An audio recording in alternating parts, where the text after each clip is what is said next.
padroeira de um povo a lutar,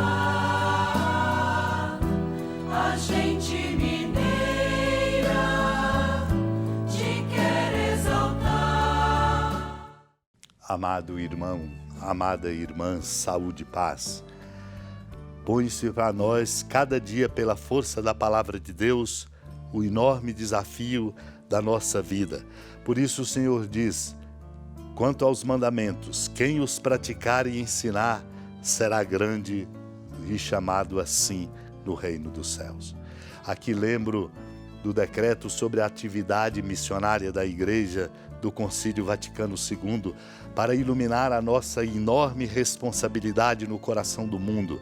Não podemos ser de qualquer maneira, somos a Igreja no mundo, ajudando o mundo a abrir-se ao amor de Deus. O Senhor Jesus, lembremos-nos, antes de dar livremente a sua vida pelo mundo, estabeleceu o ministério apostólico e prometeu enviar o Espírito Santo, de modo que ambos, sempre e em toda parte, estivessem unidos na obra da redenção. Ao longo dos tempos, o Espírito Santo unifica a Igreja na comunhão e no ministério, dotando-a de vários dons hierárquicos e carismáticos, dando vida às instituições eclesiásticas como se fosse sua alma, e instilando no coração dos fiéis o mesmo espírito missionário que animava Cristo. Por vezes, precede mesmo visivelmente a ação apostólica e de vários modos a acompanha e dirige sem cessar. O Senhor Jesus, desde o início, chamou a si os que Ele quis e fez com que os 12 estivessem com Ele para enviá-los a pregar. Assim foram os apóstolos, ao mesmo tempo, os germes do novo Israel e a origem da sagrada hierarquia. Obediente ao mandato de Cristo, e movida pela graça e caridade do Espírito Santo, a Igreja cumpre sua missão quando em ato pleno se faz presente a todos os homens ou povos, a fim de levá-los à fé, à liberdade e à paz de Cristo, pelo exemplo, pela pregação, pelos sacramentos e outros instrumentos de graça, abrindo-lhe um caminho desimpedido e seguro à plena participação do mistério de Cristo. Naquele tempo disse Jesus aos seus discípulos, não penseis que vim abolir a lei e os profetas, não vim para abolir, mas para dar-lhes pleno cumprimento. Em verdade eu vos digo, antes que o céu e a terra deixem de existir, nenhuma só letra ou vírgula serão tiradas da lei, sem que tudo se cumpra. Portanto, quem desobedecer a um só destes mandamentos, por menor que seja, e ensinar os outros a fazerem o mesmo, será considerado o menor no reino dos céus.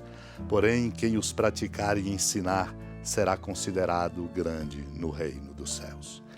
Amado e amada de Deus, é precioso esse trecho do Sermão da Montanha no capítulo 5 do Evangelho de Mateus. É um trecho precioso porque o Senhor nos interpela a uma resposta nova e, sobretudo, ao despertar a consciência para o compromisso que temos de uma palavra que edifica, de uma oferta que ajuda a reconstruir a paz e a verdadeira solidariedade entre nós. Por isso o Senhor diz, não penseis que vim abolir a lei e os profetas. Não vim para abolir, mas para dar-lhes pleno cumprimento. A lei refere-se, portanto, que nós precisamos de balizar a nossa vida e conduzi-la na verdade, no bem, no cumprimento dos mandamentos. E os profetas, esta largueza de coração para que a ação do Espírito Santo em nós nos conduza numa generosidade que nos faça sempre partidários da verdade, do bem, da justiça e da fraternidade. Por isso o Senhor sublinha, antes que o céu e a terra deixem de existir, nem uma só letra ou vírgula serão tiradas da lei sem que tudo se cumpra. Por isso nós somos desafiados, particularmente no tempo pós-moderno, às relativizações que nos vêm de valores, de princípios dos quais não podemos abrir mão porque eles não são negociáveis. E o Senhor diz, dizendo-nos a nós, a nossa grande responsabilidade. Quem desobedecer um só destes mandamentos, por menor que seja, e ensinar os outros a fazerem o mesmo, será considerado o menor no reino dos céus. Porém, quem ensinar e os praticar, será considerado o grande no reino dos céus. Este é um enorme desafio para todos nós, porque a consciência contemporânea muitas vezes leva o homem e a mulher a uma relativização e aí a caminhar na direção do fracasso, porque valores inegociáveis não podem realmente serem relativizados. Ilustra-nos das homilias do livro de Josué o que Orígenes, um presbítero do século III, nos diz quando nos adverte. No Jordão, a arca da aliança era o guia do povo de Deus, a fileira dos sacerdotes e levitas para e as águas como quem reverência aos ministros de Deus, refreiam seu curso e amontoam-se, abrindo caminho livre para o povo de Deus. Não te admires, diz ele, de que estes fatos acontecidos com o povo antigo se refiram a ti, cristão, que pelo sacramento do batismo atravessaste o rio Jordão. A palavra divina te promete coisas ainda maiores e mais elevadas. Oferece-te mesmo a travessia pelos ares.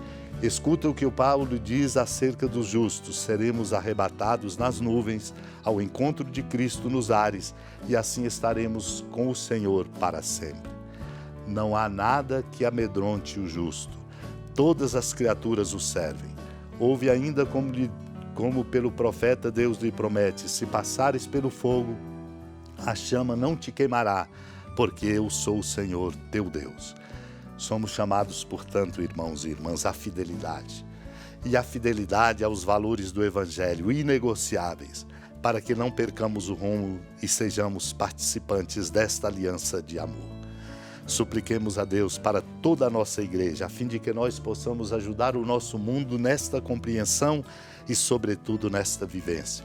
Supliquemos a Deus unidos ao coração da amada Mãe Maria, que a Deus por nós intercede. Supliquemos. Senhora da piedade, Mãe Virgem do Cristo Deus. Lembrai-vos, ó piedosíssima Virgem Maria, que nunca se ouviu dizer que alguém daqueles que, tendo recorrido à vossa proteção, implorado a vossa assistência e reclamado o vosso socorro, tenha sido por vós desamparado.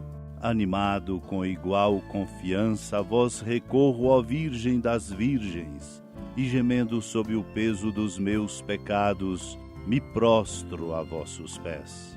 Não desprezeis as minhas súplicas, ó Mãe do Verbo encarnado, mas dignai-vos de as ouvir propícia e de me alcançar o que vos peço.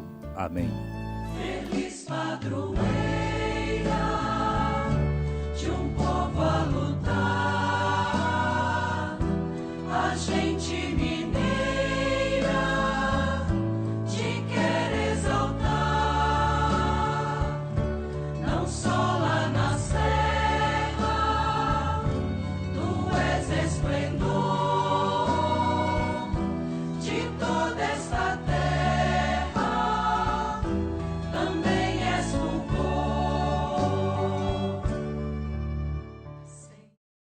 Amado irmão, amada irmã, com alegria do Santuário Basílica da Padroeira do Estado de Minas Gerais, a Senhora da Piedade, que da sua casa de clemência e bondade nos acompanhe e nos abençoa do alto da serra, magnífica arquitetura divina, a bênção de Deus, amor misericordioso, Pai, Filho e Espírito Santo, desça sobre sua família, proteja sua casa, sustente sua vida, fecunde o caminho missionário de nossa igreja, nos encha de sabedoria e permaneça conosco para sempre. Amém. Feliz padroeira